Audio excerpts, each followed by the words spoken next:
I'm Rabia and welcome to my daily തോന്നിവാസങ്ങൾ. അങ്ങനെ കാട്ടും മലയും താണ്ടി പോയപ്പോഴാണ് ഒരു പോത്തിനെ കണ്ടത്. പോത്തിനോട് എസ്തെറ്റിക്കലി പ്ലീസ്ഡ് ഒരു ഫോട്ടോയ്ക്ക് പോസ് ചെയ്യാൻ വേണ്ടി പറഞ്ഞപ്പോൾ അത് എൻ്റെ നേരെ നോക്കി പേടിപ്പിക്കലും എൻ്റെ അടുത്തോട്ടൊരു വരും. പിന്നെ ഞാൻ ഒന്നും നോക്കിയില്ല, അവിടെ നിന്ന് നേരെ രക്ഷപ്പെട്ട് ഓടിപ്പോയി. പിന്നെ നമ്മൾ പോകാനിരുന്ന ഡെസ്റ്റിനേഷൻ ബോണ്ട ഫാക്ടറിയാണ്, അടയാറില്ല.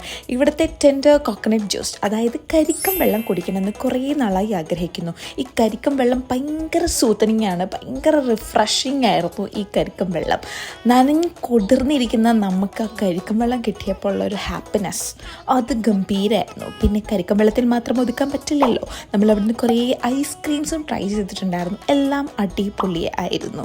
പിന്നെ നമ്മൾ അവിടെ നിന്ന് ടെൻഡർ കോക്കനട്ട് ഐസ്ക്രീമിൻ്റെ ഫാമിലി പാഴ്സൽ ചെയ്തിട്ടാണ് പോയത്. നല്ല ഹാർഡായിട്ടാണ് ഇരുന്നത്. ആ ചേട്ടൻ പറഞ്ഞതാ 1 മണിക്കൂർ കഴിഞ്ഞിട്ട് ഇത് മെൽറ്റ് ആവുള്ളൂ, പക്ഷെ നമ്മുടെ ക്ഷമ അതിനനുവദിച്ചില്ല. റോട്ടിൽ നിർത്തിയിട്ട് തന്നെ നമ്മളിത് കഴിച്ചു. ഇതിൽ പല ഹാപ്പിനെസ് വേറെ ഒന്നുമില്ല. അപ്പോൾ എന്നാൽ ശരി, ബൈ.